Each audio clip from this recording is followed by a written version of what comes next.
ہرقل شاہ روم نے قریش کے قافلے میں ایک آدمی بلانے کو بھیجا، اور اس وقت یہ لوگ تجارت کے لیے ملک شام گئے ہوئے تھے، اور یہ وہ زمانہ تھا جب رسول اللہ صلی اللہ علیہ وسلم نے قریش اور ابو سفیان سے ایک وقتی عہد کیا ہوا تھا۔ جب ابو سفیان اور دوسرے لوگ ہرقل کے پاس ایلیا پہنچے جہاں ہرقل نے دربار طلب کیا تھا،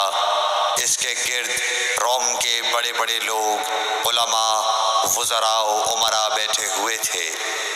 ہرقل نے ان کو اور اپنے ترجمان کو بلوایا، پھر ان سے پوچھا کہ تم میں سے کون شخص مدعی رسالت کا زیادہ قریبی عزیز ہے؟ ابو سفیان کہتے ہیں کہ میں بول اٹھا کہ میں اس کا سب سے زیادہ قریبی